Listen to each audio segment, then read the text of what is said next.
Once upon a time, there were two best friends named John and David. They had been friends since childhood, and their bond grew stronger with each passing day.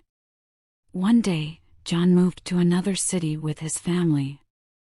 David was heartbroken but promised to stay in touch with John.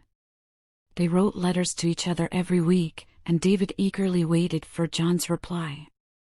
Years went by, and they both grew up. John became a successful businessman, and David pursued his passion for music. One day, David received a call from John, who was coming to town for a business meeting. David was thrilled and made plans to meet his best friend. When they met, they hugged each other tightly, and tears streamed down their faces. They talked about old times, laughed, and shared stories. They realized that even though they were miles apart, their friendship never faded away. After spending a day together, John had to leave for his business meeting.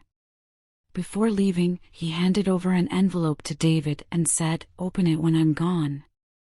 David opened the envelope and found a note that read, "Dear David, I may not always be there with you, but I want you to know that you are my best friend, and I love you.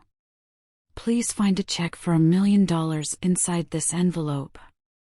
Use it to fulfill your dream of making music and never forget the memories we shared." David was stunned and grateful.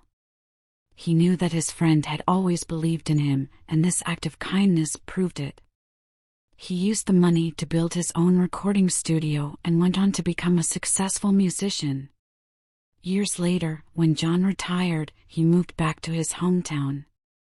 David visited him and showed him the studio he had built. John was proud of his friend and said, "I always knew you had it in you. You were meant to make music." Their friendship had stood the test of time and distance, and it remained as strong as ever. They continued to write letters to each other and stayed in touch. They knew that true friendship was not about physical presence, but about the bond they shared in their hearts.